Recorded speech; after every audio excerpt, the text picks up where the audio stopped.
दोस्तों आज के वीडियो में हम आपको बताने वाले हैं केमिस्ट्री बीएससी 5th सेमेस्टर के बारे में। ठीक है, यानी कि केमिस्ट्री बीएससी 5th सेमेस्टर हमने स्टार्ट करने वाला है, जिसका पेपर हम फर्स्ट पेपर देखेंगे, जिसका नाम होता है ऑर्गेनिक सिंथेसिस यानी कि कार्बनिक रसायन का संश्लेषण कैसे होता है। ठीक है, तो ऐसे इसी में सब हम डिटेल में पढ़ेंगे। तो सबसे पहले यूनिट है हमारी chemistry of alkane and cycloalkanes. ठीक है, क्या है केमिस्ट्री ऑफ एल्केन्स और साइक्लो एल्केन्स। ठीक है, तो हम छोटे छोटे क्लास से पढ़ते चले आ रहे हैं कि एल्केन्स क्या होता है और साइक्लो एल्केन्स क्या होता है। साइक्लो एल्केन नहीं पढ़ा होगा तो पढ़ा ही होगा कम से कम। ठीक है, तो एल्केन्स तो जानते हो, देखिए 3 होते हैं।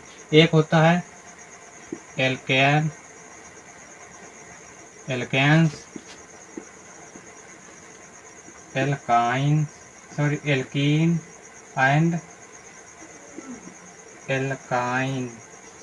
ठीक, ये 3 होते हैं, एल्कीन हो गए, एल्काइंस हो गए और एल्कीन्स हो गए। ठीक है, इनमें क्या क्या अंतर होता है? मुख्य रूप से इसमें जो होता है कार्बन कार्बन के बीच सिंगल बंध होता है, यानी कि सिंगल बंध होता है, उसे हम एल्केन कहते हैं। ठीक है, जितने भी होते हैं।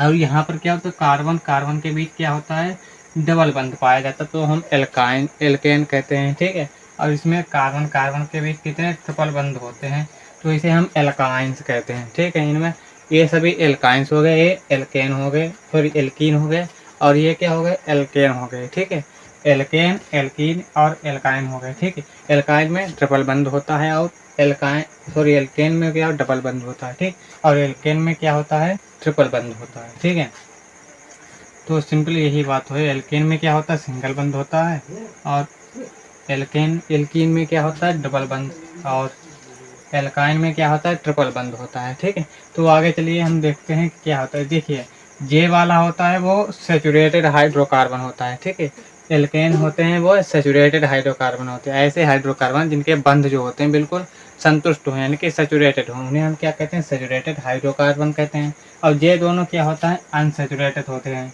अनसेचुरेटेड होते हैं, और ये होते हैं सेचुरेटेड। ठीक है, ये सेचुरेटेड और ये अनसेचुरेटेड इसलिए होता है क्योंकि इनकी बैलेंस जो होते हैं, यानी कि संतुष्ट नहीं रहता है कार्बन, इसीलिए इसे अनसेचुरेटेड कहते हैं। ठीक है, आ गई बात समझ में? तो चलिए हम आपको सबसे पहले बताएंगे एल्केन की प्रिपरेशन कैसे की जाती है, यानी कि कैसे बनाई जाती है। ठीक है, तो चलिए मिटाते हैं और आगे पहले हम बताएंगे फ्रॉम एल्कीन, फ्रॉम एल्केन से, यानी कि सबसे पहले हम एल्केन से बनाएंगे। क्या बनाएंगे, तो एल्केन बनाएंगे, एल्केन से बनाएंगे, यानी कि कैसे बनाएंगे। देखिए हम कोई भी एल्केन लेते हैं, उसके किसी धातु यानी कि मेटल और हाइड्रोजन के प्रेजेंट में क्रिया करते हैं। जैसे मान लो हमने कराया, जैसे CH2 डबल बंध CH2, यानी कि डबल बंध जहाँ आ गए समझ लेना क्या होता, एल्कीन हो जाएगा। ठीक है, एल्कीन हो जाएगा, समझ लेना वहाँ पर डबल बंध हो गया। तो इसकी हम क्या कराते हैं, किसकी प्रेजेंट में, NI करा लीजिए, NiH2। ठीक है, चाहे जो उनसे ले लीजिए, चाहे NI हो, PT हो गया या PD हो गया। ठीक, चाहे जो ले लीजिए।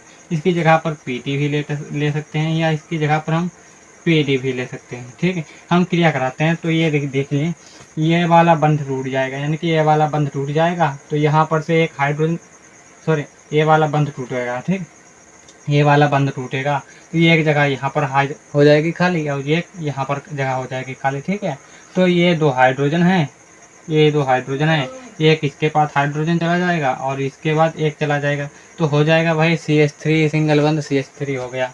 क्या हो गया, CH3 सिंगल बंध CH3, तो ये क्या हो गया, एल्केन हो गया। क्या होगा, एल्केन। ठीक है, ये एल्केन हो गया। तो हमने बताया था कि एल्केन से कैसे बनाते हैं। सबसे पहले यहाँ पर डबल बंध होगा। ठीक है, डबल बंध, जब एल्कीन की क्रिया हम निकेल या हाइड्रोजन दोनों की प्रेजेंट में कराते हैं तो क्या होता है, इसका एक बंध टूट जाता है, और यहाँ पर 2 हाइड्रोजन है, 2 हाइड्रोजन दोनों पास हो जाते हैं, और बंध ऐसा टूटा, होमोलिटिक बंध टूट जाता है, यानी कि होमोलिटिक बॉन्ड फिजन हो जाता है, जिसमें दोनों अलग अलग हो जाते हैं। ठीक है, तो एक ये हो गए। फिर हम कुछ नहीं भाई यही चेंज करके देखते हैं, हमें बहुत टाइप हो जाएंगे। ठीक है, फिर आगे देखते हैं कैसे हम बनाते हैं। इसकी परिभाषा लिखिए तो ऐसे, यानी कि एल्कीन, ठीक, एल्कीन रिएक्शन करती है, यानी कि एल्कीन रिएक्शन करती है निकेल और हाइड्रोजन की प्रेजेंट में, तो क्या बनता है, एल्केन बनता है। ठीक, समझ में आ गया? समझ में परिभाषा लिख लीजिएगा अपने आप। ठीक, बहुत अच्छे से है।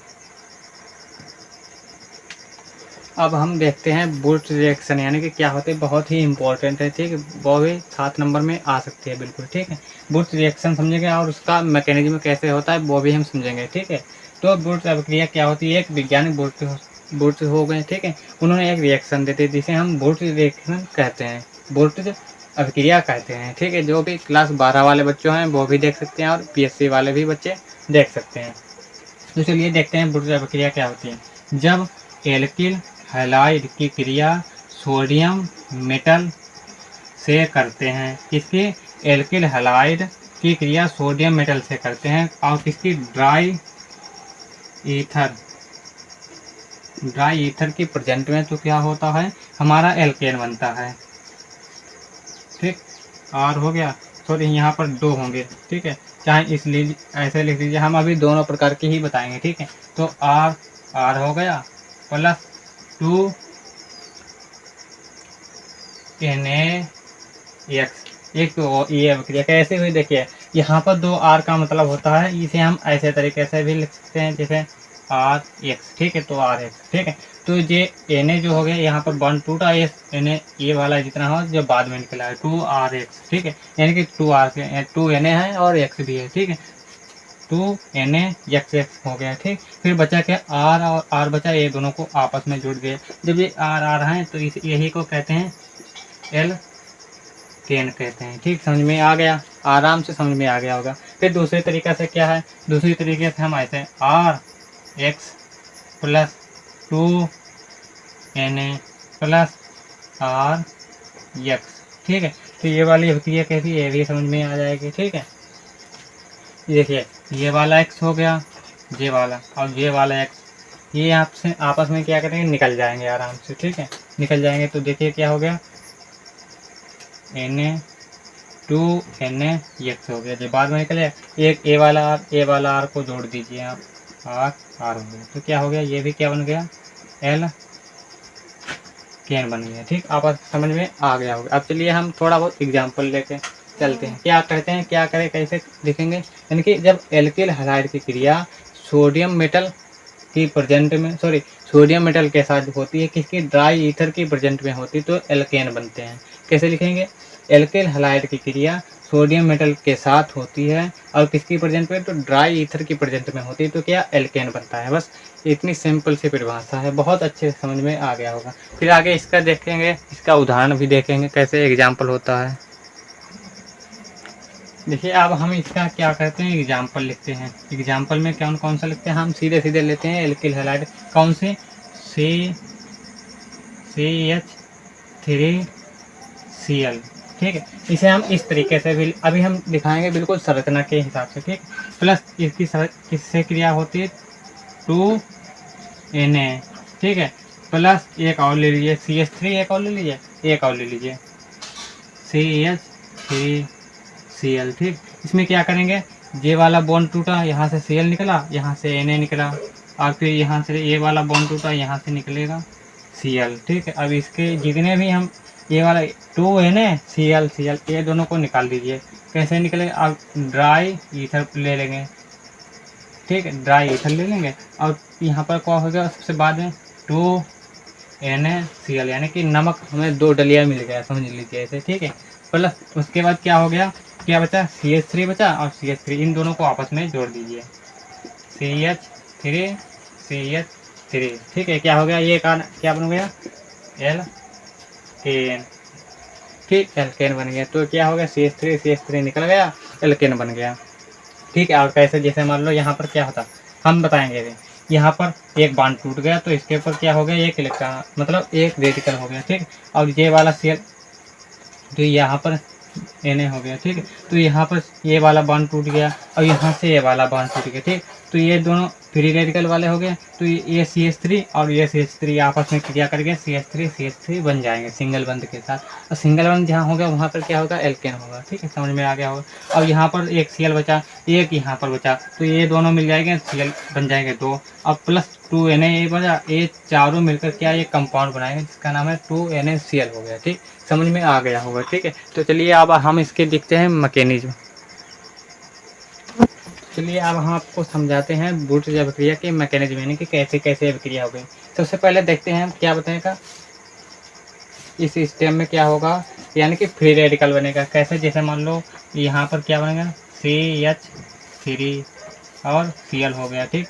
इसमें क्या होता है वही ड्राई ईथर हम लेंगे, ड्राई ईथर ले लिया और इसमें हम क्रिया किससे कराते हैं, सॉरी यहाँ पर हम Na भी लेना है हमें, तो हम CH3 Cl प्लस Na भी लेना है। तो क्या है, यहाँ देखिए ये यहाँ से बॉन्ड टूट जाएगा, यहाँ पर एक रेडिकल बचा, ये Na इस Cl के साथ, सॉरी Na Cl बन जाएगा, इधर Na Cl बन जाएगा और ये फ्री रेडिकल के रूप में हो जाएगा, ठीक है। ये हो गया फ्री रेडिकल के रूप में हो गया, NaCl इधर हो गया। फिर आगे देखते हैं सेकेंड, ये फर्स्ट स्टेप हो गया, ये सेकेंड स्टेप। और आगे देखते हैं एक और हम CH3 Cl लेते हैं प्लस Na के साथ क्रिया कराते हैं, वही प्रेजेंट हमारे ड्राई ईथर ही रहेगी, ठीक है। अब ये वाला बॉन्ड टूटेगा, यहाँ पर एक फ्री रेडिकल हो जाएगा, NaCl बन जाएगा, NaCl बन जाएगा और बचेगा क्या, CH3 रेडिकल बन जाएगा, ठीक। अब देखिए ये दोनों रेडिकल, ये हो गया सेकेंड स्टेप। अब थर्ड स्टेप में देखिए ये वाला CH3 रेडिकल, ये वाला CH3 रेडिकल, CH3 रेडिकल फिर प्लस CH3 रेडिकल हो जाएगा। अब यहाँ पर क्या हो जाएगा, इनको जोड़ दीजिए, ड्राई ईथर की वही हो गया, ठीक। जोड़ दीजिए तो क्या होगा, CH3 बंद CH3, तो क्या बन गया यार, एल्केन बन गया, एल्केन बन गया, ठीक। क्या होता है, यानी कि फिर से समझिए, CH3 Cl लिया, Na लिया, ड्राई ईथर के प्रेजेंट में क्या करें, इस Na और इस Cl से बॉन्ड टूट गया और NaCl बन गया, ये देखिए बचा गया CH3 फ्री रेडिकल। फिर सेकेंड स्टेप में भी सेम ऐसे ही हमें लिखना है, फिर दोनों, क्योंकि हमें दो रेडिकल लेना है, फ्री रेडिकल, ठीक है। फिर दोनों फ्री रेडिकल आपस में मिलते हैं और CH3 यानी कि एल्केन बनता है, एल्केन बनता है, ठीक। आपस में बहुत अच्छे समझ में आ गया होगा। आया हो तो वीडियो को लाइक जरूर करिएगा, चैनल को सब्सक्राइब कर लीजिए। हमने केवल BSc लेवल का ही ये बनाया है, बिल्कुल मैकेनिज्म इसके नाम भूलिएगा, यदि मैकेनिज्म भूल गए तो आपके नंबर कट सकते, क्योंकि BSc बिना मैकेनिज्म की नहीं होती। BSc सिस्टम में तुम्हें कोई भी रिएक्शन हो, इसलिए धन्यवाद।